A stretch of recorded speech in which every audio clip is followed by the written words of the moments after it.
संतप्त मानस शांत हों, जिनके गुणों के गान में वर्धमान महान दिन विचले हमारे।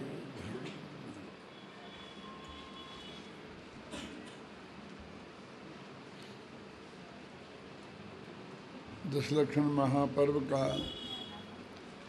पवित्र अवसर है और आज उत्तम संयम धर्म की चर्चा करनी है।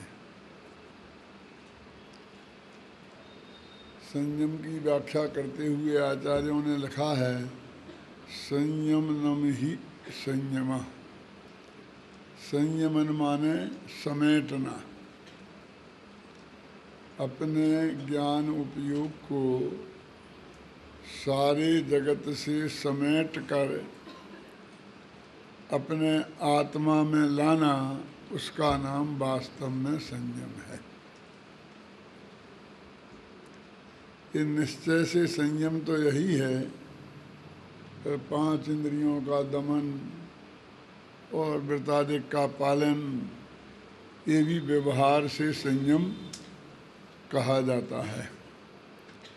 संयम के साथ लगा हुआ उत्तम शब्द सम्यक दर्शन की सत्ता का सूचक है। सम्यक दर्शन के बिना कैसा ही बाह्य आचरण आप पालन करें, उसका नाम संयम नहीं होता। छेड़ाला में तो कहा ही है, सम्यक ज्ञानी होय बहुर दृढ़ चारित्र लीजे, कि पहले सम्यक ज्ञानी माने सम्यक दृष्टि बनो, फिर बाद में दृढ़ चारित्र लेना। चारित्र नहीं लेने की बात नहीं है, अवश्य लेना, लेकिन सम्यक दर्शन सम्यक ज्ञान की प्राप्ति पूर्वक। आप कह सकते हैं कि उसमें तो इतना लगा सम्यक ज्ञानी होए, पर आप उसे सम्यक दृष्टि बता रहे हैं। उन्होंने तो सम्यक ज्ञानी की बात करी ना। तो उसी छड़ाला में ये लिखा है, सम्यक साथ ज्ञान होए पे भिन्न आराधो। तो सम्यक दर्शन और सम्यक ज्ञान की उत्पत्ति एक साथ ही होती है। तो हम सम्यक दृष्टि कहें तो भी उसका अर्थ सम्यक दृष्टि और सम्यक ज्ञानी है। सम्यक ज्ञानी कहें तो भी उसका अर्थ सम्यक दृष्टि और सम्यक ज्ञानी है। और दोनों कहें तो कोई दिक्कत नहीं है। यानी हम सम्यक दृष्टि और सम्यक ज्ञानी इनसे सहित किसी को बताना है तो अकेला सम्यक दृष्टि भी कह सकते हैं, अकेला सम्यक ज्ञानी भी कह सकते हैं, और सम्यक दृष्टि और सम्यक ज्ञानी भी कह सकते हैं। भले ही उनने लिखा कि सम्यक ज्ञानी हो ये बहुदृढ़ चारित्र लीजिए, क्योंकि ये चौथी ढाल की बात है ना, तो उसमें सम्यक ज्ञान का वर्णन शुरू किया है। तीसरी में सम्यक दर्शन का वर्णन शुरू किया था, इसलिए उन्होंने सम्यक ज्ञानी पद का प्रयोग किया है। धवल में भी स्पष्ट शब्दों में लिखा है कि सम्यक दर्शन के पूर्वक ही संयम जो है वो संयम कहलाता है। शिष्य ने ऐसा प्रश्न किया धवल में कि हमने तो बहुत ऐसे जीवों को संयमी देखा है जो सम्यक दृष्टि नहीं है। तो उन्होंने लिखा कि वो बाहर से संयम पालते दिखाई दे रहे होंगे, यदि सम्यक दृष्टि नहीं है तो वे संयमी नहीं हैं। ऐसा स्पष्ट उल्लेख धवल में आता है। जो अपन ने अपनी किताब लिखी ना, धर्म के 10 लक्षण, उसमें अपन ने इस बात को कोटेशन दिया है। धवल के पेज नंबर दिया है, कौन से पेज पे कहाँ लिखा है। ऐसा लिखा है कि संयम सम्यक्त्व का अविनाभावी है, ऐसा लिखा धवल में। अविनाभावी जानते हैं? बिना, बिना का अर्थ तो समझते ही हो।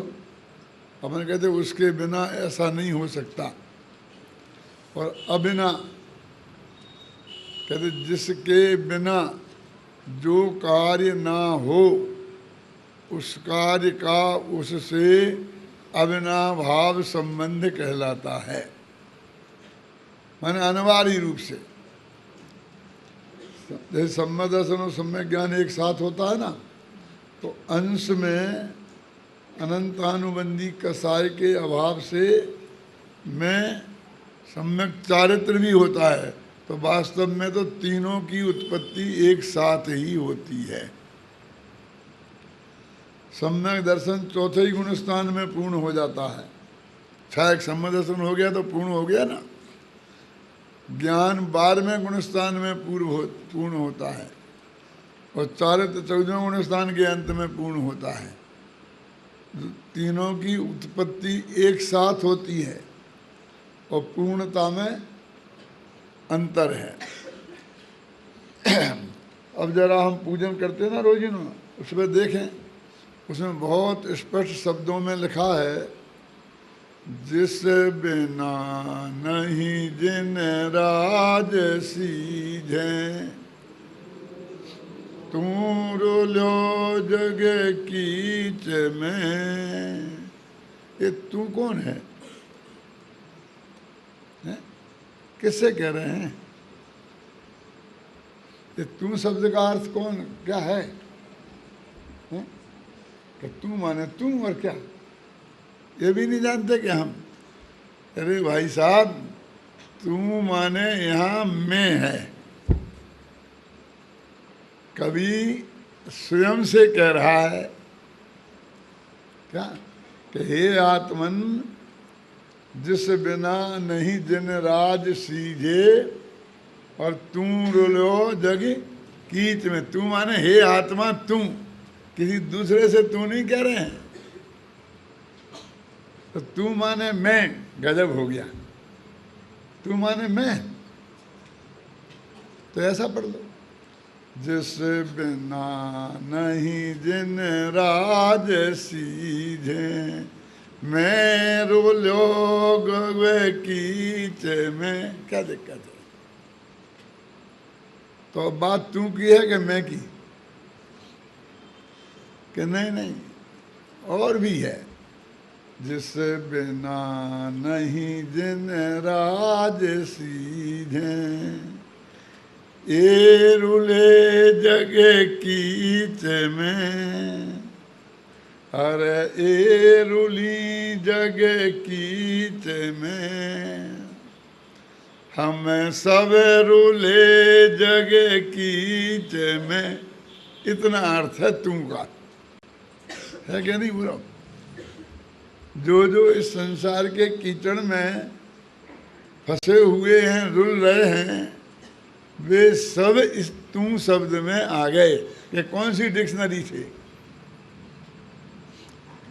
कि यहाँ डिक्शनरियाँ काम नहीं आती हैं? क्यों?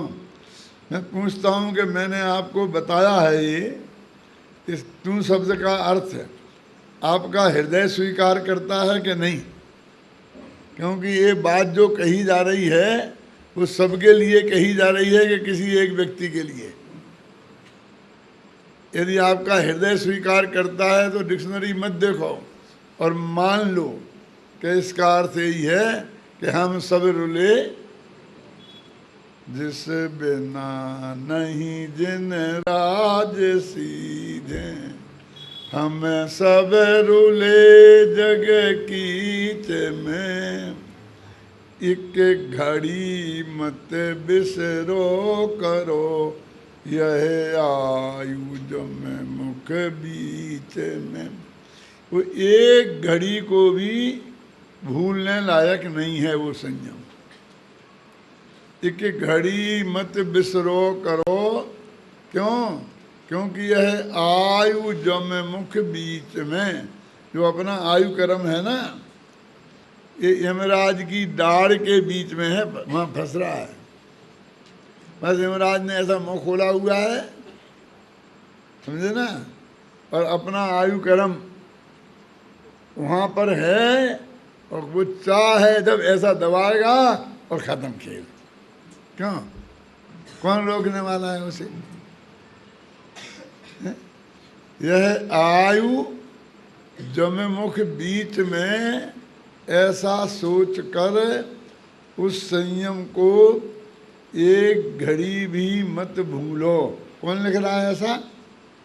10 लक्षण पूजन किसने लिखी है? जानत राय ने। लेकिन ये जानत राय की बात नहीं है। एक 10 लक्षण पूजन प्राकृत भाषा में है, पढ़ी नहीं? उसमें लिखा है संयम बेणु घड़ी को न जाई, कि संयम के बिना एक घड़ी भी नहीं जाना चाहिए। बेटा जब हम तुम्हारे बराबर थे ना और हमें प्रवचन करना पड़ता था, तब वो प्राकृत की पूजन ही पढ़नी पड़ती थी। तब ये हिंदी की नहीं पढ़ते थे।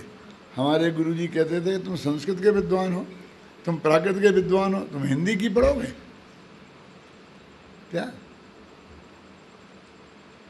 ये तो बाद में है। संस्कृत में ये देवसास गुरु पूजन है ना, सुरपति उरग नरनाथ तिनकर, ये भी प्राकृत में पूजा है।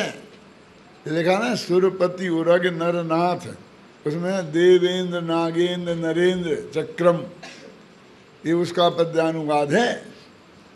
भाव उन संस्कृत की और प्राकृत की पूजाओं का है। ख्याल में है ना?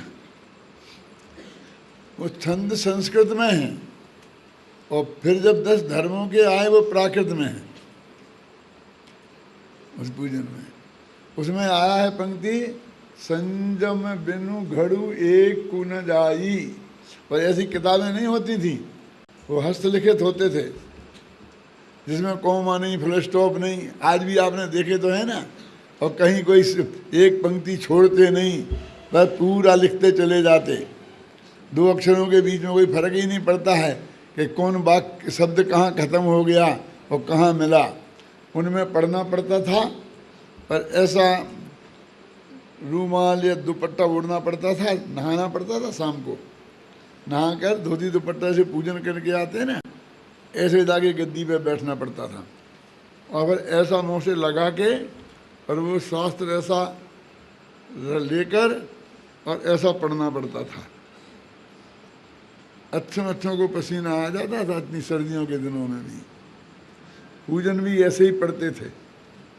अब तो तुमको कितनी सुविधा हो गई, अब तो उसमें से कुछ नहीं बचा है अकेले इसके अलावा। ये चीज़ होती थी उस वक्त और उससे उसे रखते थे। आपने इसको बचा के रखा है कम से कम। हाँ, संयम बिन घड़ू एक को न जाई। अरे भाई, जिस संयम के बिना जिनेश्वर भगवान भी नहीं, जिनराज है ना, माने तीर्थंकर परमात्मा भी नहीं सीझते हैं। ये नहीं सीझते क्या है? ये माता मैंने जानती हैं कि दाल सीझ गई कि नहीं सीझी, चावल सीझ गए कि नहीं सीझ, जानते ना? यहाँ भी वो सीझ नहीं शब्द का प्रयोग है। इसका क्या अर्थ है? सिद्ध नहीं होते। सीधना माने सिद्ध होना, सिद्ध होना माने मोक्ष में पहुंचना। जिस बिना नहीं जिन राज सीझें, जिन राज माने तीर्थंकर परमात्मा, और सीझते नहीं है माने सिद्ध दशा को प्राप्त नहीं होते। यदि वो तीर्थंकर गृहस्थी में ही रहें और दीक्षा नहीं लें तो वो कहते उन्हें भी मोक्ष नहीं होगा। ऐसा होता नहीं है क्योंकि वो लेते ही हैं। लेकिन बात कहते हैं ना अपने किसी बात के लिए कि भाई तुम क्या बात करते हो, मेरे पिताजी भी आ जाएं तो ये काम मैं नहीं कर सकता, वे भी कहें तो तुम तो कौन सी खेत की मूली हो, बोलते कि नहीं बोलते अपन? ऐसा ही कह रहे हैं कि संयम के बिना तुम मोक्ष चले जाओगे, इस धोखे में मत रहना। अपने वे धर्म पिता है ना, वे भी जो तद्भव मोक्षगामी हैं, वे भी जिस संयम को धारण किए बिना सिद्ध दशा को प्राप्त नहीं होते। इसका अर्थ है जिस बिना नहीं जिन राज सीझें, हम सब रुले भव कीच में। संसार के कीचड़ में हम रुल रहे हैं। एक घड़ी मत बिसरो करो, एक घड़ी को भी मत भूलना। क्योंकि आयु जम मुख बीच में, जिसके बिना तीर्थंकर परमात्मा भी शुद्ध दशा को प्राप्त नहीं होते हैं, वो संयम कैसा होता होगा जरा आप इसकी कल्पना करें। 2-4 दिन भूखे रह गए और ठंडे पानी से सुबह सर्दियों के दिनों में नहा लिया, सिर्फ इतने में नहीं बांधा जा सकता है उसे। क्यों? तो क्या है, आगे लिखा है ना, स्वर्ग नरक पशु गति में नाही, कि ऐसा संयम स्वर्गों में नहीं है और नरकों में नहीं है और पशु गति में भी नहीं है। इसका मतलब हुआ कि ये सकल संयम की बात कर रहे हैं, क्योंकि पशुओं में देश संयम तो होता है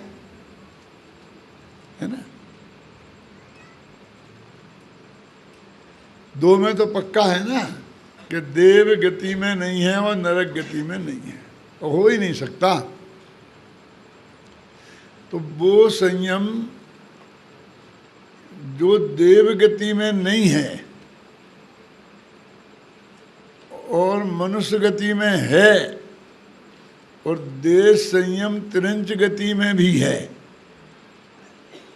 शंभु रमण समुद्र में असंख्य त्रियंच ऐसे पड़े हैं मछलियां जो पंचम गुण स्थान बरती हैं, ऐसा शास्त्रों में लिखा है।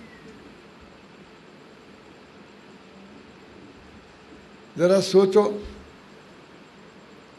कि देव गति में हम काय को बोलते हैं संयम, तो इसमें ही लिखा है कि संयम 2 प्रकार का होता है, एक प्राणी संयम और एक इंद्रिय संयम, है ना। तो 6 प्रकार के 6 काय के जीवों की हिंसा का त्याग और 5 इंद्रियों को बस में करना, इसका नाम संयम है, ऐसा अपने शास्त्रों में आता है। तो अभी सर्वार सिद्धि के अहम इंद्रों में देखो तो वहाँ उनके निमित्त से सारी जिंदगी में एक जीव का भी घात नहीं होता, एक जीव उनके द्वारा हिंसा को प्राप्त नहीं होता। और अपने मुनिराज भी चाहे जितना 4 हाथ जमीन देख के चलें तो भी हम ये नहीं कह सकते कि उनके माध्यम से कोई एक जीव का भी घात नहीं हुआ। क्यों?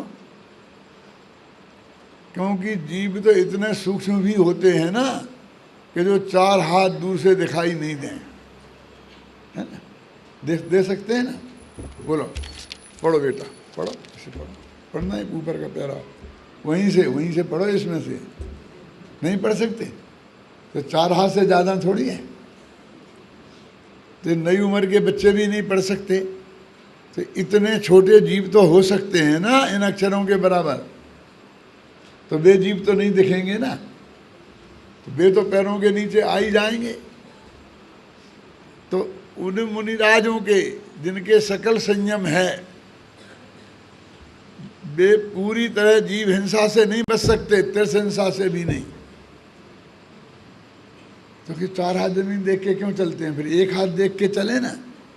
लेकिन हम क्या करें, आंखें तो 4 हाथ ऊपर है ना।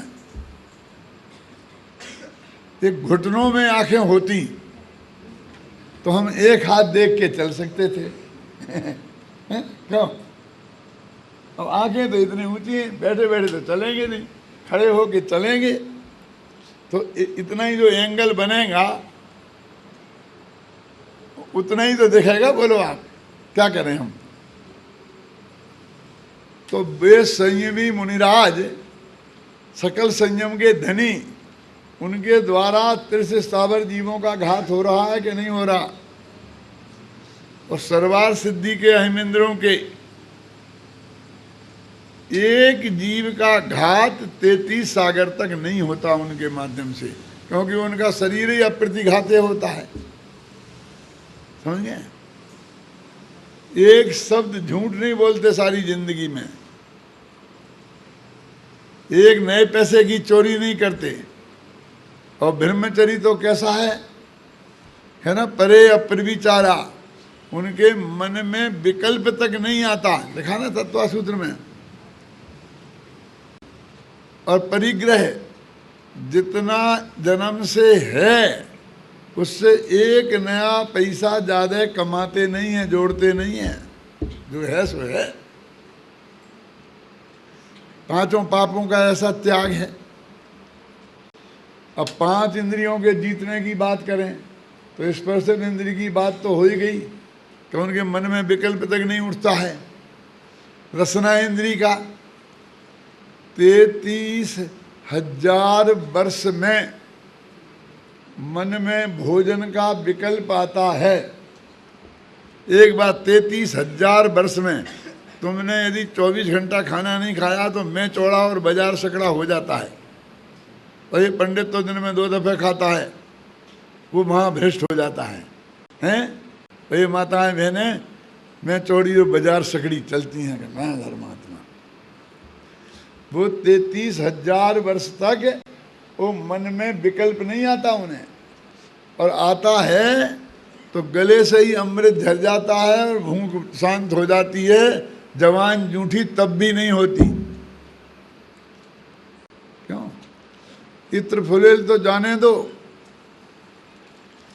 इस चंदन उसको भी, उस सुगंध के पीछे भी कहीं भागते नहीं है, बाग बगीचों में अपनी जगह से कहीं जाते नहीं है। और चक्षु इंद्री, अरे भगवान का समोसरण तक देखने को नहीं आते वे। और कर्ण इंद्री का विषय कितना, उनकी दिव्य ध्वनि सुनने नहीं आते वहां से। गंदे गंदे गाना सुनना तो बहुत दूर है। अब ये जो यहाँ मुनिराज हैं अथवा पंचम गुण स्थान वाले संयमी हैं, अब इनका विचार करो अपन। हिंसा का तो मैंने बता ही दिया।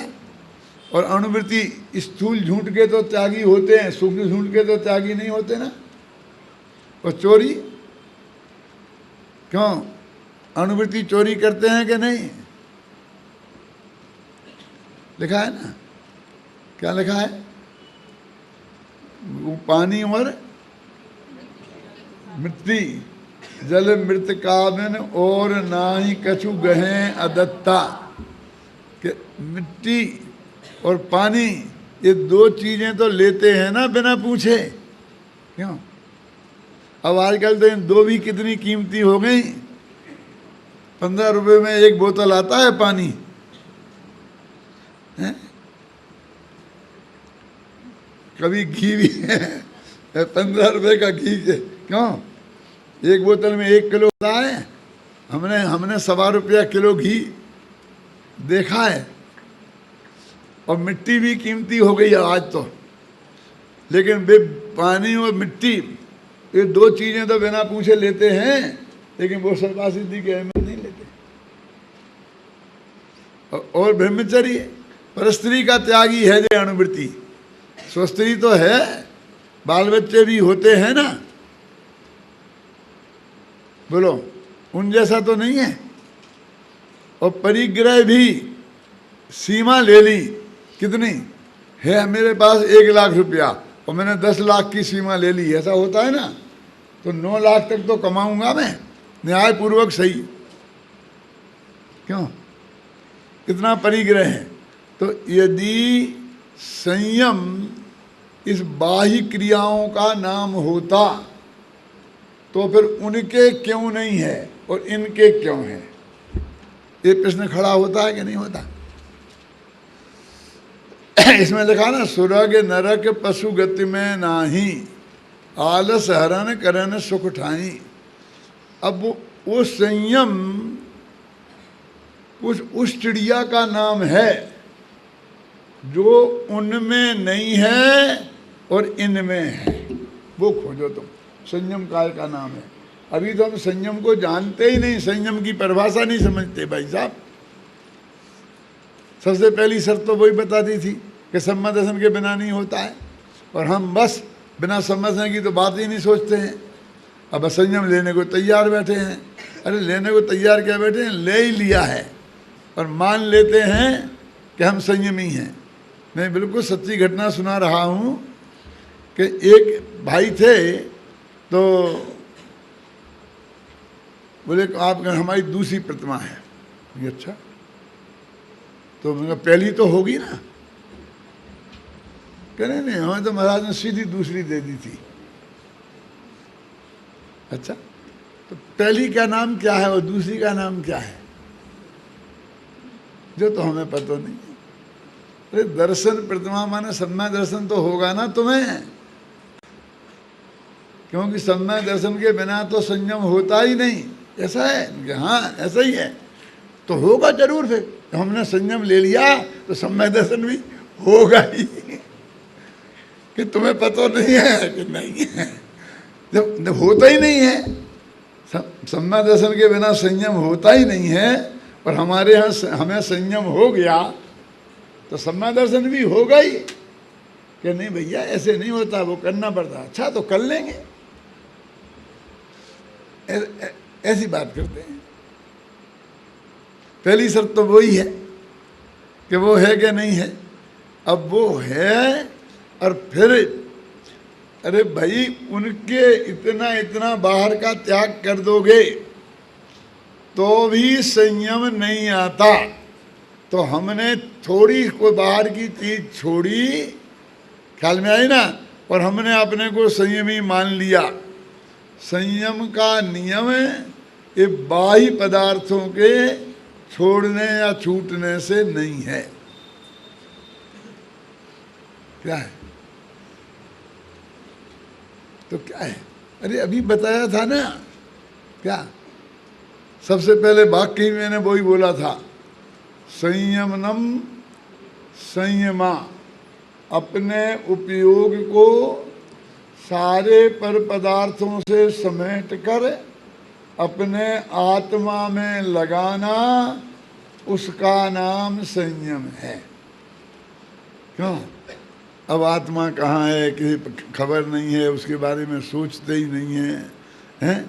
उसके बारे में हमें सोचने का समय भी नहीं है, विकल्प भी नहीं है।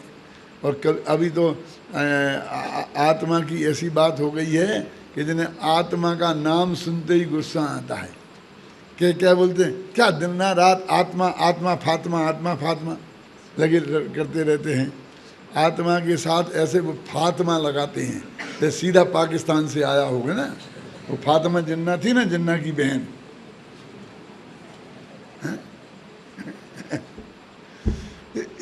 इतनी अरुचि जिन्हें आत्मा से है, उन्हें संयम कैसे हो सकता है, कहाँ से हो सकता है? ये सब शास्त्रों में डंके की चोट लिखा है ना। पर बाहर का क्रियाकांड थोड़ा पाला और अपने को संयमी मान लिया। तो बाहर का तो बता दिया इतना पालते हैं, क्यों? अरे भाई साहब, वो तो छायक सम्यक दृष्टि है सर्वा सिद्धि वाले अहमेंद्र, जिनकी मैं बात कर रहा हूँ। लेकिन नौवें गृहवेद तक पहुँचने वाले मिथ्या दृष्टि है ना, द्रव्यलिंगी मुनि पहुँचते ना नौवें गृहवेद तक मिथ्या दृष्टि, उनके भी ऐसा ही है। उनके 33 सागर है, इनके 31 सागर है, बस इतना ही फर्क है। क्यों? उनको 31,000 वर्ष में खाने का विकल्प आता है और गले से अमृत जुड़ जाता है। उन्हें भी मन में विकल्प ही नहीं आता है स्त्री सेवन का। उन्हें उनकी भी वही दशा है, ख्याल में है ना। वे मिथ्या दृष्टि हैं तो भी यही दशा है, वे सम्यक दृष्टि हैं तो भी यही दशा है। तो ये बाहर के संयोगों के आधार पर संयम का निर्णय नहीं होता, तो काय के आधार पर होता है। तो हमारे गोमटसार में लिखा है कि अप्रत्याख्याना वर्ण कसाय का अभाव हो, क्षय क्षयोपशम या उपशम जिस रूप में भी, तो उनको देश संयम होता है। और प्रत्याख्याना वर्ण कसाय का अभाव हो तो उनको सकल संयम माने मुनि अवस्था होती है। बोलो, अब ये नहीं है उनके, किनके? सर्वा सिद्धि के अहम इंद्रों के। अब अप्रत्याख्याना वर्ण कसाय का भी उदय है, उदय है माने कसाय मौजूद है, और प्रत्याख्याना वर्ण कसाय का उदय है माने कसाय मौजूद है, भावोदय है ना, इसलिए उन्हें संयम नहीं है। और इन्हें जो यहाँ असली संयमी हैं सम्यक दर्शन पूर्वक, उनके अप्रत्याख्याना वर्ण कसाय का क्षयोपशम उपशम या क्षय हुआ है, समझ गए ना। और जो तो इसलिए वे अनुवृत्ति हैं, और जिनके प्रत्याख्याना वर्ण कसाय का क्षय क्षयोपशम उपशम हो वे महावृत्ति हैं। अब ये जो अंदर की परिभाषा है ये किसी को पता ही नहीं है, कोई देखना ही नहीं चाहता। एक मैं सच्ची घटना सुनाता हूँ, बहुत पुरानी है, 4509 कितने हुए भैया? 4509 54 वर्ष से ज़्यादा पुरानी है, 55 वर्ष पुरानी बात है। सही घटना, नाम भी बता सकता हूँ कि एक भाई थे, मैं बमीना में रहता था तब, उनका नाम बालचंद जी था, वो दीपचंद जी थे, उनके छोटे भाई थे, वे प्रवचन करते थे दीपचंद जी। तो मेरे पास आए वो और बोले, पंडित जी मेरी 3 प्रतिमाएं हैं, अब मैं चौथी लेना चाहता हूँ। तो मैंने कहा ले लो। बोले उसमें एक दिक्कत है, मुझे एसिडिटी बहुत बनती है, समझे ना, इसकी वजह से मुझे बार बार पानी पीना पड़ता है, तो मैं प्रोषदोबास नहीं कर सकता। प्रोषदोबास नाम की प्रतिमा है ना, माने मैं 48 घंटे का उपवास नहीं कर सकता। तो सप्तमी को दोपहर में भोजन करूं, अष्टमी का उपवास, और नौमी के फिर दोपहर में भोजन करूं, 48 घंटे का होता है ना, वो नहीं कर सकता। अब मैं चौथी प्रतिमा लेना चाहता हूं, तो आप मुझे यदि ये छूट दे दो कि वो मैं नहीं करूं और मैं चौथी प्रतिमा लूं तो ले सकता हूं। मैंने कहा भैया तुम तीसरी में ही लो ना, चौथी में काहे को जाते हो? उसे तुम्हें क्या हो जाएगा, चौथी ले लोगे तो तुम्हें कलेक्टर की नौकरी मिल जाएगी, तुम हाई स्कूल में प्रिंसिपल बन जाओगे, क्या हो जाएगा? तुम तीसरी प्रतिमा में रहो ना, चौथी में काहे को लेते हो? वो तुम ही कह रहे कि वो मैं कर नहीं सकता, अंतर की तो बात ही नहीं करते हो, और बाहर में भी तुम कर नहीं सकते हो। तो इसका मतलब है अंदर और बाहर दोनों ही दृष्टि से तुम उस प्रतिमा के लेने लायक नहीं हो। सिद्ध हो गया कि नहीं? अब फिर भी मेरे से कहते हो कि आपकी आज्ञा हो तो मैं ले लूं। तो भगवान ने मुझे एजेंट बनाया है, और इतना भी मुझे परमिशन दी है कि मैं किसी को छूट दे सकता हूँ। अरे मैं तो शास्त्र में जो लिखा है वो बता सकता हूँ, क्यों? नहीं नहीं नहीं, लेना तो मुझे है, और ये तो मैं कर नहीं सकता। बोले क्या करें? अरे वे तो पूछने आए थे आज तो कोई किसी को पूछता ही नहीं है कि क्या है। मैंने कहा सम्यक दर्शन है कि हाँ, भगवान के दर्शन करने तो रोज ही न जाते हैं। मैंने कहा भैया देव दर्शन का नाम सम्यक दर्शन नहीं है, आत्म दर्शन का नाम सम्यक दर्शन है। क्यों? उसकी तो कोई बात ही नहीं करता है? दीक्षा लेने वाले देने वाले के पूछते हैं कि तुम्हें सम्यक दर्शन है कि नहीं है, कि जानते हैं, कि कोशिश करते हैं इस बात को जानने के लिए? क्यों नहीं करते? तो अब ये आप कहोगे कि भैया आपने कह दिया प्रत्याख्याना वर्ण कैसा है कि नहीं, अप्रत्याख्याना वर्ण कैसा है नहीं, हम तो कुछ समझते नहीं है। लेकिन अब ये क्या हमें कैसे पता चलेगा इसका हमें है कि नहीं है क्षयोपशम? क्यों? तभी मैं बताऊंगी जो आपको पता चले। ये करुणान योग से बताया, अब मैं आपको द्रव्यान योग से बताता हूँ पता कैसे चले। ध्यान से सुनना। शास्त्रों में लिखा है कि चौथे गुणस्थान व्रतियों को 6 महीना में एक बार आत्मा का अनुभव अवश्य होना चाहिए। होता ही है, होना चाहिए नहीं, होता ही है, तब चौथा गुणस्थान कायम रहता है। पंचम गुणस्थान वाले को 15 दिन में आत्मा का अनुभव होना चाहिए, तब वो पंचम गुण स्थान रहता है। और छठवें सातवें गुण स्थान वाले मुनिराजों को हर अंतर मुहूर्त में 48 मिनट के पहले, 48 मिनट का तो होता है मुहूर्त, और मुहूर्त के भीतर उसका नाम अंतर मुहूर्त। आत्मा का अनुभव अवश्य होना चाहिए। और कितना? 24 घंटे में 16 घंटे शुभ भाव में और 8 घंटे शुद्ध भाव में रहना चाहिए, अनुभव में रहना चाहिए। दुगना काल है शुभ भाव का और उससे आधा काल है शुद्धोपयोग का। माने बार बार वो छठवां सातवें में कहते हैं ना, झूलते रहते हैं। अब ऐसी अवस्था हो, उसका नाम मुनि धर्म है, संयम है, सकल संयम। 15 दिन में हो, उसका नाम है देश संयम। और करुणा नियोग के हिसाब से वो अप्रत्याख्यान, प्रत्याख्यान मान कैसा है बताइए, क्यों? समझ गए आप? अब करुणा नियोग से लगाओ तो फिर भी ये कहेंगे कि इस गुण स्थान में ऐसा बाह्य आचरण होना चाहिए, वो करुणा नियोग का हो गया। और प्रथमा नियोग का हिसाब से कि फला फला व्यक्ति इस गुण स्थान में था और उसका शास्त्रों में वर्णन है कि भरत चक्रवर्ती चौथे में थे, उनका वर्णन ये है। ख्याल में आई ना? अरे चारों अनुयोग के हो गए तो भैया हम तो प्रथमानुयोग वाले, हम चरणानुयोग वाले हैं। ऐसा नहीं होता। अंदर में चीज तो एक ही है, वो 4 अनुयोग उसे 4 तरह से वर्णन करते हैं। माने वो चारों अनुयोग वाला सम्यक दर्शन होगा आपको। ऐसा नहीं कि हमने तो ये कर लिया वो नहीं कर लिया। तो ये बाह्य आचरण भी अनिवार्य है,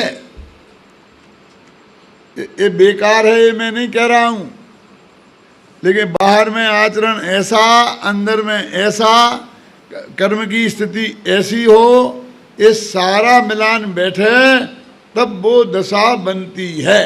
हम एक बार उस संयम को गहराई से पहचानेंगे नहीं तो पालन कैसे करेंगे? विचार तो करो। हैं? जिसकी इतनी महिमा है कि तीर्थंकर भी जिसके बिना मोक्ष नहीं जाते हैं, उसे तुम ऐसे ही बिना समझे बूझे और चाहे जैसा कुछ कर लिया तो उससे हो जाएगा तुम्हारा काम? है? हमें उस संयम के वास्तविक स्वरूप को अंदर से समझने की कोशिश करना चाहिए। देखो अपन ने अपनी पूजन में ही लिखा है ना, काय छहों प्रतिपाल पंचेंद्रिय मन बस करो, है ना? अभी इतना ही लंदो, इसका अर्थ करेंगे बाद में आगे बढ़ेंगे। आगे की पंक्ति में है क्या? खास नहीं है। संयम रतन संभाल विषय चोर चहु फिरते हैं। आपको दूसरी पंक्ति में ज़्यादा रस है। क्यों? वो कहते संयम रूपी रतन को संभाल के रखो। संयम रतन है, कांच का टुकड़ा नहीं। आपके घर में हीरा हो, पन्ना हो, बहुत कीमती लाखों रुपए का, तो आप उसे कैसे रखते हैं बोलिए? अब आपने जंगल में एक बंगला बनाया है तो वहाँ जाके रख जाएंगे? क्यों? कोई तीर्थ पे एक फ्लैट बना लिया है तो वहाँ रख जाएंगे? नहीं, अपने घर पे रखेंगे। और घर पे भी कहाँ? जो बीच शहर के बीचों बीच होगा, किनारे नहीं। और घर के बीचों बीच घर में और घर के बीच वाले कमरे में कोने कोने में नहीं। और बीच वाले कमरे में एक लोहे की तिजोरी होगी, और तिजोरी के अंदर में 3 तालों के भीतर एक खन होगा, उसमें एक डिब्बी होगी, और उस डिब्बी में अंदर में डिब्बी होगी। क्यों? और उसमें संभाल के रखते हैं ना। जिसको तुम रतन समझते हो उसको कितना संभाल के रखते हो। तो ये संयम भी रतन है। ये कोई कांच के टुकड़े नहीं है, इसे संभाल के रखो, क्योंकि चोर चारों तरफ घूम रहे हैं ऐसे चुराने। कौन? विषय, 5 इंद्रियों के विषय रूपी चोर चारों तरफ इस चुराने को लग रहे हैं, इसलिए सावधान होके संभालो। दूसरी पंक्ति का तो ये अर्थ है। अब पहली पे चले ना, क्या? काय छहों प्रतिपाल पंचेंद्रिय मन बस करो। 6 काय के जीव, 6 काय के जीवों को तो जानते होगे ना सब? क्यों? एक त्रिशकाय और 5 स्थावर, पृथ्वी जल अग्नि वायु वनस्पति, है ना। तो हमने 6 ही प्रकार के जीवों की रक्षा का भाव तो पूरी तरह से किया आज तक, है ना। लेकिन मैं पूछता हूं कि अपना आत्मा इनमें कौन है? स्थावर है कि त्रिश है? सोचो सोचो 1 मिनट, कि अपने आत्मा की बात क्या है इसमें? ये तो 30 जीवों की बात है। है अपना आत्मा क्या नहीं है? अरे भाई, द्विइंद्रिया दया त्रिषा, 2 इंद्री, 3 इंद्री, 4 इंद्री, 5 इंद्री, ये त्रिश है। तो अपना आत्मा है ना 5 इंद्री। तो ये मेरे कहने का मतलब ये है, 6 काय के जीवों में अपना आत्मा भी है कि नहीं है? दूसरों की रक्षा तो हमने अनंत बार की और पुण्य बांध के हम स्वर्गादिक में गए, लेकिन अपना आत्मा भी एक जीव है और उसकी भी हिंसा हमें नहीं, उसे की भी रक्षा करनी चाहिए ना। तो कहते हैं कि उसके असली प्राण क्या हैं? बाहर से तो है 10 प्राण, 5 इंद्रिय, 3 बल, आयु और स्वास्थ्योश्वास, है ना।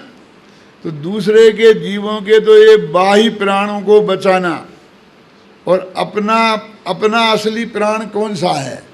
तो टोटल जी ने लिखा, अपने शुद्धोपयोग रूपी प्राणन का घात 24 घंटा हम कर रहे हैं, तो उसका तुम ख्याल ही नहीं करते हो कि तुम जीवों की रक्षा पाली। जीवों की 4 हाथ जमीन देख करके अपना आत्मा थोड़ी दिखेगा वहां। क्यों? ये आत्मा की भी रक्षा करनी है कि नहीं है? कि हमने आत्मा का क्या किया? क्या आत्महत्या करी है? अरे हमने आत्महत्या की।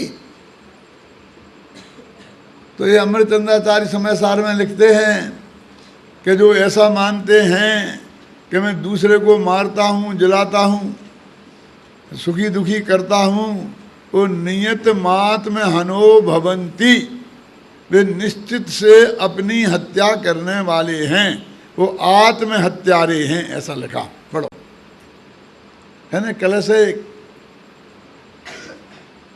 सर्वं सदैव नियतं भवति स्वकीय कर्मोदयान मरण जीवित सुख दुखम कर्मणां कृतिक्ति निचिकीर्षवस्ते नित्य। क्या सबको याद है? देख लो, इसमें लिखा है कि जो ऐसा मानते हैं सब जीवों के जीवन मरण सुख दुख अपने अपने कर्म के उदय के अनुसार स्वयं होते हैं। जो आदमी अहंकार के बस ऐसा मानते हैं कि मैं इनके जीवन मरण सुख दुख का करता हूँ, वे निश्चित रूप से आत्मा की हत्या करने वाले हैं। अरे वो उनको मारते हैं नहीं, ध्यान से सुनना, ऐसा मानते हैं कि मैं इन्हें मारता बचाता हूँ, मार बचा सकता हूँ। उसे तो तुम मार बचा सकते ही नहीं, क्योंकि उसमें उसकी वज्र की दीवार है, लेकिन इससे तुम्हारे आत्मा की हत्या हो रही, मिथ्यात्व के शुद्धोपयोग रूप प्राणों का घात हो रहा है, उसका विचार ही नहीं करता। वो बाहर की हिंसा पे तो ध्यान देता है, और बारीकी से और बारीकी से। पानी को तो 6-6 दफे छानता है, नहीं छानना इसके लिए नहीं कह रहा हूँ, उल्टा अर्थ मत देना, है ना। लेकिन अपने जीव की भी हमें रक्षा करनी है कि नहीं? इसके शुद्धोपयोग रूप प्राणों की रक्षा करनी है कि नहीं? ये भयंकर पाप करके और इसे हमने नरकादि गति में ढकेल दिया, इसे अनंत दुख दिया है, तो इसे हमें दुख देने का अधिकार है क्या? क्यों? वे लिखते हैं कि अपनी बातें ही नहीं करता। जब भी यह बात आती है अहिंसा की तो दूसरे जीवों को मत मारो और दूसरों को बचाओ। अब जो कुछ कर नहीं सकते उसकी बात है, और अपना कर सकते हैं, अपने को अपन बचा सकते हैं और अपने को खोटे भाव करके मार सकते हैं, तो इसकी बात ही नहीं करते। और जब इंद्रियों की बात आती है तो 5 इंद्रियों के 2 प्रकार के भोग होते हैं। माने इन इंद्रियों से हम 2 प्रकार के काम करते हैं। कौन कौन से? एक तो भोगने का और एक जानने का। जैसे रसना इंद्री है ना, तो हम इससे स्वाद लेने का, मज़ा लेने का, मीठे का, कड़वे का, जो भी अपन खाने का मज़ा आता है ना, एक तो काम ये लेते हैं, और दूसरा कैसा है ये रस को चखने का नाम ज्ञान करते हैं। एक ज्ञान और एक भोग। स्पर्शन इंद्री का हम एक ज्ञान करते हैं जब ठंडा है कि गर्म, और एक ठंडे गर्म का आनंद लेते हैं। एक भोग पक्ष है और एक गेय पक्ष है। ऐसे ही नाक से हम सुगंधी का आनंद लेते हैं, और हमें ये सुगंध है कि दुर्गंध, इसका ज्ञान भी करते हैं। आँख से हम देखने का काम भी करते हैं ना, समय सार पढ़ करके जानने का काम भी करते हैं, और सिनेमा देख कर, टीवी देख कर मज़ा भी लेते हैं। ऐसे कान से हम बढ़िया बढ़िया संगीत में सुनकर गाने मज़ा भी लेते हैं, और उसका आप समय सार का उपदेश सुनकर ये भी लेते हैं। मेरे से लोग कहते हैं, पंडित जी आप तो अच्छा प्रवचन अच्छा करते हो, बस प्रवचन ही किया करे, ये गाया नहीं करे, अच्छा नहीं लगता है। ये गाथा हम बोल दिए हैं, छंद हम बोल देंगे, क्यों क्यों? हमारे यहाँ तो विद्यार्थी बोलते हैं छंद। जब हम पढ़ते हैं ना समय सार, तो गाथा और छंद वो ही बोलते हैं। क्यों? कि इस जगत को वो छंद सुनना है कि वो गले का आनंद लेना है। बोलो, तुम यहाँ भोग कर रहे हो कि ज्ञान कर रहे हो? बोले हम में क्या है, हम शुद्ध तो बोल रहे कि नहीं बोल रहे? कि नहीं नहीं नहीं, वो मज़ा नहीं आता। तो तुझे मज़ा लेने आया है यहाँ कि ज्ञान लेने आया है? नहीं नहीं, ज्ञान तो लेंगे ही, मज़ा भी साथ में मिल जाए तो बढ़िया बात है ना। ये जो गले वाले होते हैं ना, ये आधा प्रवचन तो गा गा करके ही आपका खराब करते हैं। क्यों? वो समझते हैं कि मेरा प्रवचन इसी में जमेगा, तो वे छंद सोच साज के लाते हैं और बढ़िया गा गा करके आपको सुनाते हैं। जो आपने 20 दफ़े सुने हैं वही छंद, तो समय बर्बाद ही हुआ क्या नहीं अशोक? मैं तो जब इंटरव्यू लेता हूँ बेटा, तो ये देखता हूँ कि तेरा गला अच्छा तो नहीं है, क्योंकि हम 5 साल मेहनत करेंगे तो जो बहुत बढ़िया तात्विक विद्वान बनाएंगे, जैन दर्शन का विशेषज्ञ विद्वान बनाएंगे, और तू जा करके अंत में आगे पंच कल्याण विधान इनमें ज़िंदगी खराब करेगा। घबराना नहीं भाई, गाना बजाना बस इसमें उलझ के रह जाएगा। इन लोगों को प्रवचन करना नहीं आता।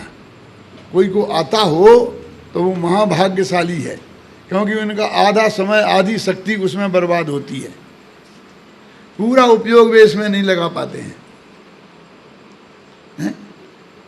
वो अपने ज्ञान से जगत को रिझाएं, जगत को भी रिझाना है, तो ये नहीं, वे गाकर रिझाना चाहते हैं। आप समझे ना?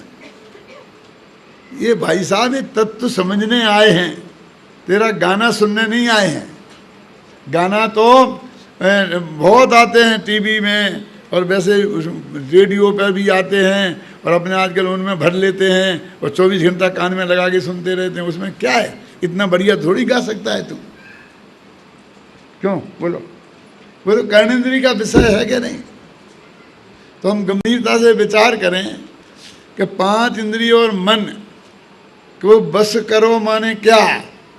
कि ये हमारे शत्रु हैं जो इन्हें हमें बस में करना?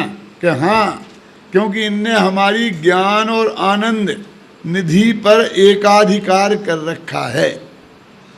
हम जानेंगे तो इंद्रियों के माध्यम से और भोगेंगे तो इंद्रियों के माध्यम से। क्यों? तो इनका एक आधिकार, इनके गुलाम हो गए ना। यदि इनकी गुलामी से हमें छूटना है तो अकेले इनके भोग पक्ष से छूटने की बात नहीं है, इनके ज्ञान पक्ष से भी हमें अपने आत्मा को फ्री करना पड़ेगा। ये इंद्रिय ज्ञान से भी हमें छुट्टी लेनी पड़ेगी भाई साहब, अकेले इंद्रिय भोगों से नहीं। क्यों? क्योंकि ये इंद्रियां बाहर को खुलती हैं और अकेले पुद्गल को जानती हैं। ये स्पर्शन इंद्रिय है ना, ये ठंडे गर्म को जानती है, हल्के भारी को जानती है, रूखे चिकने को जानती है। लेकिन किसको? इसका, ये रूखा है कि चिकना है कि ठंडा है कि गर्म है। क्यों? तो ये हमेशा पर को जानती हैं। आत्मा में तो रूप भी नहीं है, रस भी नहीं है, गंध भी नहीं है, स्पर्श भी नहीं है, तो स्पर्शन इंद्रिय भी बेकार। रस नहीं है तो रसना इंद्रिय बेकार आत्मा को जानने में। उसमें गंध नहीं है तो नाक बेकार, उसमें रूप नहीं है तो आँख बेकार, उसमें शब्द नहीं है तो कान बेकार, उसमें विकल्प नहीं है तो मन बेकार। आत्मा के जानने में ये 5 इंद्रियों और मन निमित्त भी नहीं है, ये पर के ही जानने में निमित्त है। पर एक आत्मा अनादिकाल से पर के ही जानने में लगा हुआ है, इसका उपयोग पर में ही लगा हुआ है। अब इसे समेट कर आत्मा में लाना है, ये तो संयम है। और जब तक तू इनका उपयोग करता रहेगा तो पर को ही जानता रहेगा, आत्मा को जानने का तेरे को मौका ही कहीं नहीं मिलेगा। तो उसमें क्या है? पर को जाने तो पर को जान लेने दो। आत्मा का सुपर प्रकाशक स्वभाव है ना, अपने को पर को भी जानना, कोई दिक्कत नहीं है बेटा। केवल ज्ञान हो जाए तो खूब जानना, हम कोई पर के जानने का निषेध थोड़ी कर रहे। क्यों? लेकिन जब तेरे पास इतना ज्ञान हो जाए कि आत्मा को भी जान ले और पर को भी एक साथ जान ले, तब एक भाई बम्बई जा रहा था, बोले पंडित जी साहब बम्बई में क्या चीज़ अच्छी मिलती है, आप बता दो तो मैं ले आऊँ। अच्छा, जिसमें ज़रा फायदे की हो, ज़रा सस्ती हो यहाँ से। मैंने कहा तू कितने पैसे हैं तेरे पास? तुम्हें क्या मतलब, तुम तो बता दो ना।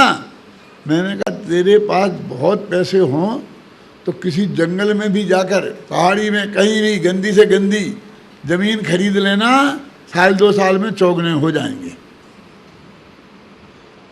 गंदी से गंदी चीज़, ख्याल में आई ना? झूठ है गलत बोलो, सही है ना? लेकिन हैं कितने कि 2000 रुपया। अरे वाह गजब। ऐसा करना बेटा कि जाते ही पहले वापसी का टिकट खरीद लेना, नहीं तो वही फंस के रह जाएगा, लौट के घर नहीं आ पाएगा। वो अच्छी चीज़ तो नहीं है, देखने में सुंदर नहीं है, खूबसूरत नहीं है, लेकिन वो तुझे घर पहुंचा देगी।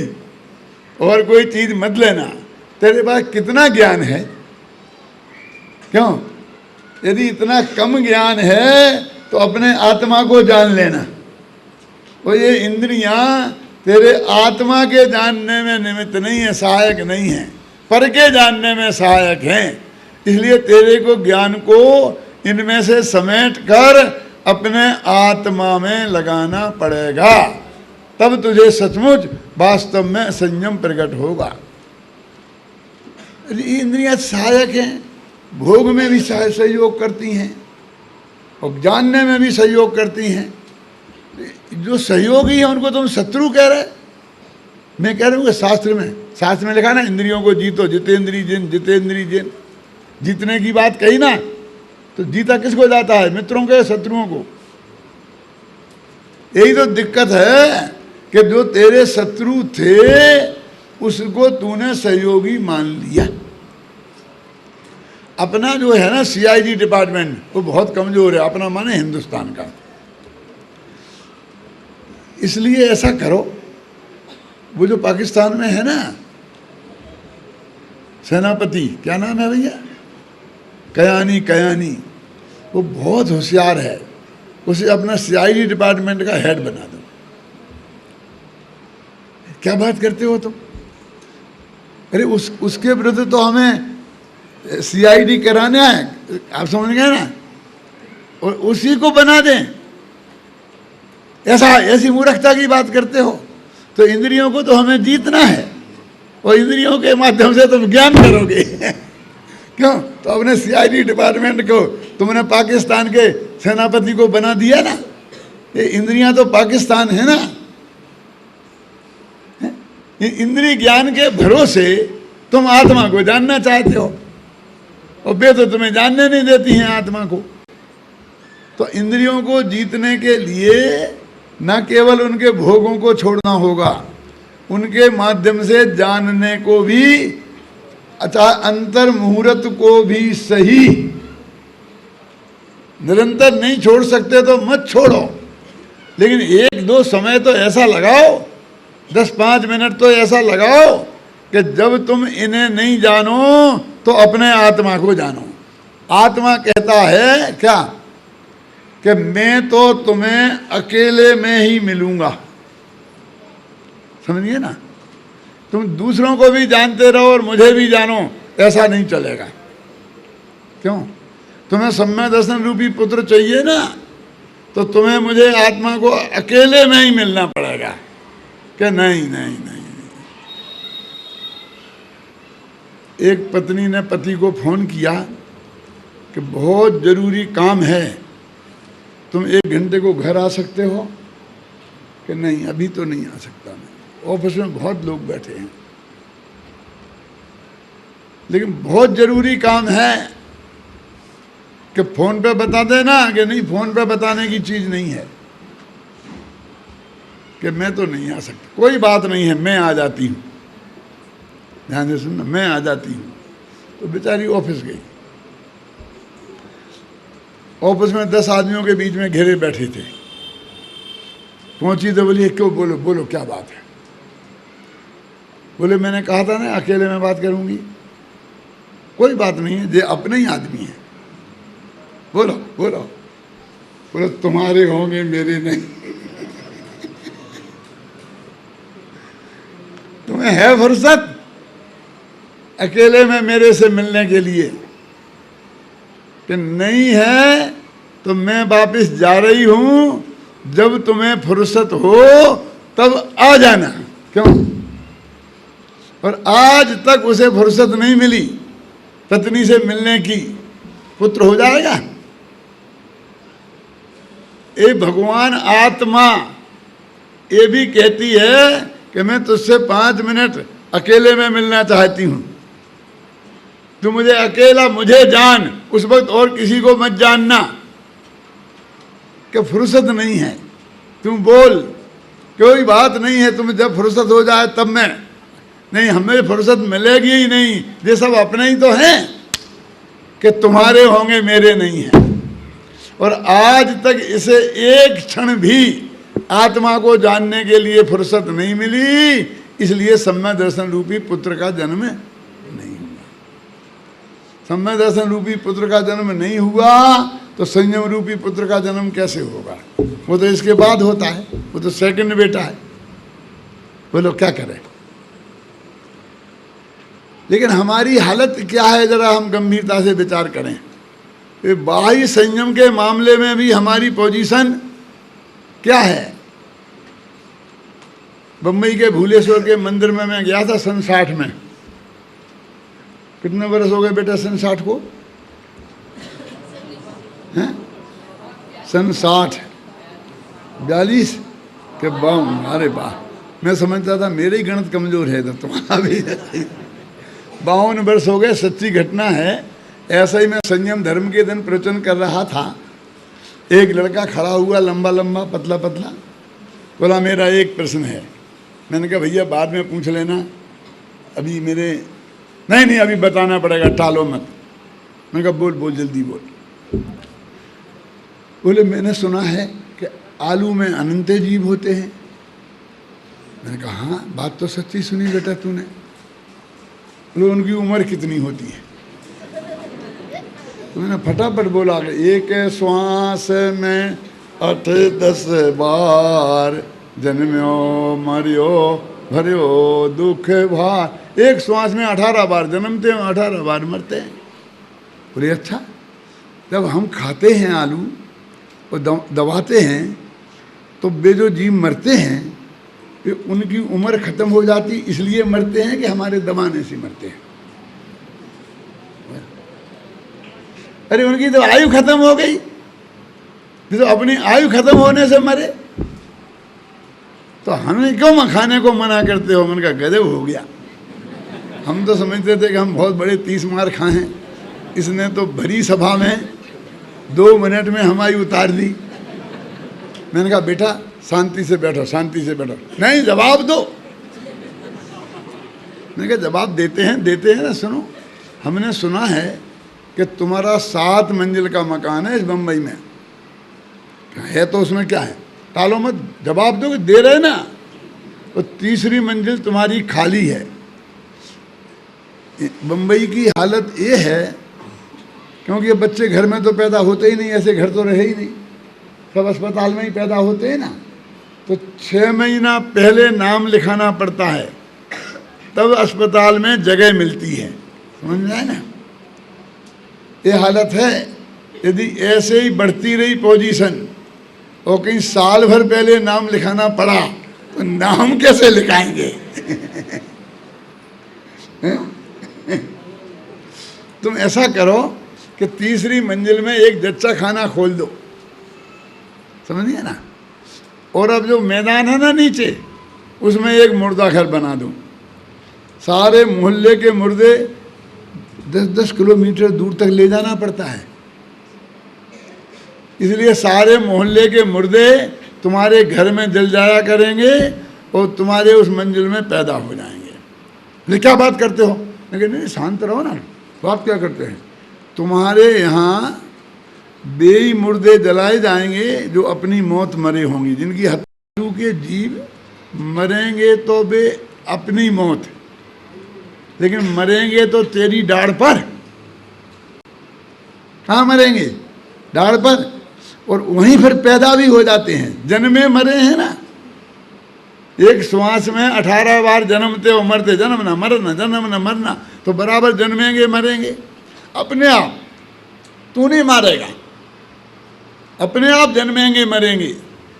तो तू अपने घर को 2-4-10 जीवों के पैदा होने के लिए और मरने की जगह नहीं बनाना चाहता है, और अपने मन को अनंत जीवों के पैदा होने के और मरने की जगह बनाना चाहता है, जरा से स्वाद के खातिर।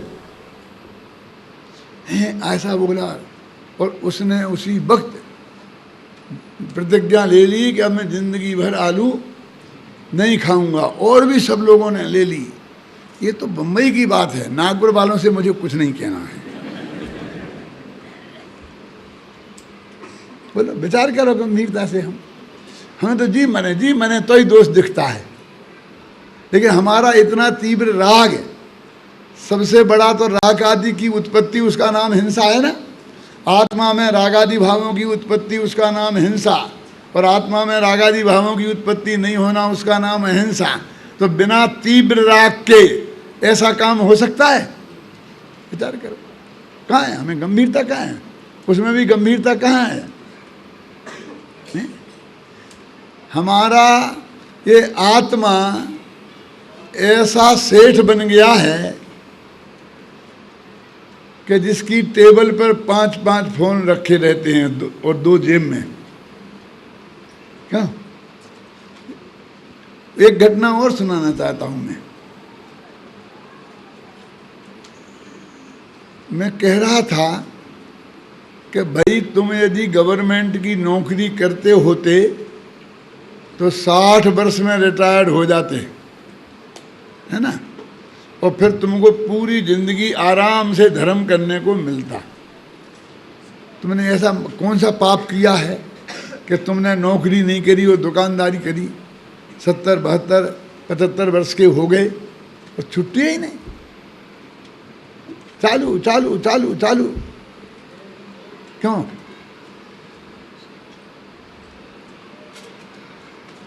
ऐसे सामने एक सेठ जी बैठे थे, तो मैंने कहा क्यों सेठ जी?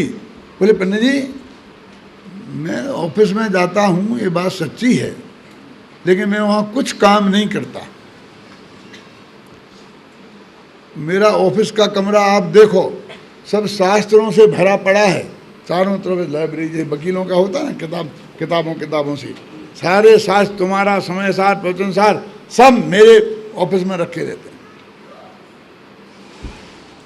मैंने कहा अच्छा, और कोई मेरे कमरे में नहीं आ सकता है, डिस्टर्ब नहीं कर सकता है, शांति से मैं स्वाध्याय। मैंने कहा गजब हो गया।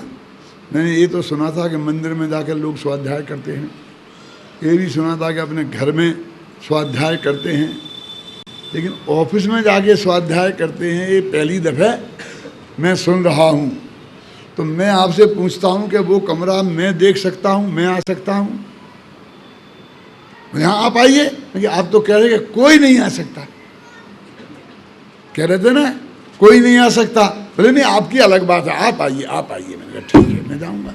मैं गया साहब, जब मैं ऑफिस में गया और सेठ जी के कमरे में पहुँचा तो सेठ जी एक फ़ोन से बात कर रहे थे। वो ख़त्म नहीं हुआ कि दूसरी घंटी बजी, तो उसे उठाया, ऐसे कहा भैया रुको जरा अभी इससे बात करता। वो ख़त्म नहीं हुआ तो तीसरी बजी, वो ख़त्म नहीं हुआ तो चौथी बजी। अब मैं सामने खड़ा, वे जी सेठ जी बात करते करते के अंतर मुहूर्त निकल गया। अंतर मुहूर्त बाद जब वे फोन की घंटियां रुकी तो सेठ जी हाँफते हुए बोले आइए पंडित जी। मैंने कहा सेठ जी पहले बैठिए। मैंने कहा कहाँ बैठूं? आप तो कहते थे कि मेरे यहाँ कोई नहीं आ सकता। बोले कौन आया आपके अलावा? मैंने कहा ये फोन तो चले जा रहा है बिना पूछे। तुम तो कहते थे मैं स्वाध्याय करता हूँ, कोई मुझे डिस्टर्ब नहीं कर सकता है। बोले किसने किया? मैं कहा फोनों ने किया ना। अरे साहब मैं कुछ काम नहीं करता हूँ, मैंने आपसे कहा था ये मुनीम गुमास्ते पूछते हैं कि इस भाव मांग रहे हैं लोग, बेच दूं कि नहीं, इस भाव मिल रहा है माल खरीद लूं कि नहीं, तो बस मैं सिर्फ हाँ और ना कर देता, बस खत्म, और कुछ नहीं करता। मैंने ऐसा करो कल से मैं आपकी तरफ से मैं हाँ और ना कर दिया करूँ। मैंने ऐसे ही थोड़ी होता है होना, पूरा शेयर मार्केट का ध्यान रखना पड़ता है, बाजार भाव ध्यान रखना पड़ता है ना, वित्त मंत्री का भाषण है वो ध्यान में रखना पड़ता है, हैं? बाहर की कंपनियों को परमिशन मिल रही कि नहीं मिल रही है वो ध्यान में रखना पड़ता है, तब जाके हाँ और ना कहने में कमाई होती है, ऐसे ही थोड़ी। तो मैंने कहा ये सब आपका सबका ध्यान रखते हो? हाँ रखते हैं। और आत्मा का अकेला उसी के लिए समय नहीं है। तो मैंने कहा हमें बेवकूफ़ समझते हो? हम क्या ये समझते थे कि सेठ जी ऑफिस में जाकर के झाड़ू लगाते होंगे? क्यों? अरे यही काम करते हैं, सो तुम कर ही रहे हो। क्यों भाई साहब? एक सेकंड की फुर्सत नहीं है हमें आत्मा की बात सुनने की, समझने की, देखने की। एक किसी सेठ की कहानी नहीं है। सभी जीव हम और तुम सब सेठ बन गए हैं। क्यों? और एक एक के पास 5-5 फोन। जब मैं ये कहता हूँ तो जब हम तो एक भी नहीं रखते हैं, हमने तो आज तक मोबाइल को हाथ नहीं लगाया। ऐसे भी लोग हैं कि नहीं? मैं तो मोबाइल रखता ही नहीं। अरे भाई हम उन फोनों की बात नहीं कर रहे हैं, हम तो इन फोनों की ये 5 इंद्रियां हैं, 5 फोन, समझे ना? क्यों? वो सेठ जी ने कहा तो क्या करूं आप बताओ? मैं कल से नहीं आया करूंगा ऑफिस में, कोई दिक्कत नहीं, आप तो आना। तो करूं क्या? कि कुछ नहीं करो, ये जो फोन है ना इनकी डोरी काट दो। बस खत्म, सब काम हो जाएगा। समझ में आया कि नहीं आया? ये 5 इंद्रियां हमारे 5 फोन हैं और हमारा आत्मा बन गया है सेठ। चारों तरफ से इन्फॉर्मेशन आती है। क्या ये शरीर कहता है खिड़की बंद करो, ठंडी हवा आ रही है ना? स्पर्शन इंद्रिय ने सूचना दी ना, तो हम उसके जानने में लग गए। इतने में पान में से न मालूम कंकड़ निकल आता है। क्यों, कहाँ से लाया था ये पान? जब रसना ने जवाब दिया, ये बदबू कहाँ से आ रही है? घ्राण के पास से सूचना आई, लाइट बंद करो। आंखों ने सूचना दी, ये लाइट पसंद नहीं मुझे इतनी ज़्यादा। आवाज़ कहाँ से आ रही है? ऐसी 5 इंद्रियों के अंदर से सूचना जाती हैं, और रिसीव करने वाला कौन है? अकेला एक आत्मा। और आज तक इसे 1 सेकंड की फुर्सत नहीं मिली। तो क्या करें फिर? मर जाएं क्या? अरे मरने की कौन कह रहा है? ये 5 इंद्रियों के कनेक्शन एक अंतर मुहूर्त को काट दो। बनारसी दास जी ने बहुत ही प्रेम पूर्वक एक बात कही है, रे रे भैया जगवासी, 1 महीना तू कहनो मेरो मान ले। फिर 1 महीना मान ले। और संकल्प ओ विकल्प के विकार तज, अपनो मन एक ठोर आनुरे। तो 1 महीना मेरा कहना मान ले। मैं गा के नहीं बोल रहा भैया, वैसे ही बोल रहा हूँ गद्य में ही। रे रे भैया जगवासी, तू 1 महीना मेरो कहना मान ले। और संकल्प ओ विकल्प के विकार तज, अपनो मन एक ठोर आन ले। तेरो घट सर, तामे तू ही है कमल, ताको तू ही मधुकर, सुवास पहचान ले। क्या अर्थ है? तीसरी पंक्ति बहुत मरम की है। ऊपर तो समझ में आ गई होगी ना कि भैया 1 महीना के लिए मेरी बात मान ले, और संकल्प विकल्प के विचार छोड़ के अपनो मन एक तरफ ले आ। वो तो ठीक है ना। अब तेरो घट सर, तेरा ये शरीर, घट माने शरीर, ये सर माने तालाब। तेरो घट सर, तामे तू ही है कमल, और उसमें उगले वाला कमल तो तेरा आत्मा है। और तू ही मधुकर, और तू ही भौरा है, उसकी गंध लेने वाला। तेरो घट सर, ताको तू ही है कमल, क्यों? और तू ही मधुकर, सुवास पहचान ले। उसकी गंध को तू पहचान ले, अपने आत्मा की गंध को, है ना? क्यों ना हुई है प्राप्ति, अवश्य होगी प्राप्ति, स्वरूप यों ही जान ले। तो तुझे भगवान आत्मा की प्राप्ति अवश्य होगी। क्यों नहीं होगी? अवश्य होगी, क्योंकि वस्तु का स्वरूप ही ऐसा है कि गारंटी नहीं हुई तो क्या करें? ये सारी जिंदगी के 6 महीने तो जाएंगे। क्यों? तो 6 महीने की कमाई हमसे ले लेना। अच्छा, अब तुम्हारी ये हैसियत हो गई कि मेरी 6 महीने की कमाई दोगे तुम? जानते हो कि कितनी कमाई है मेरी?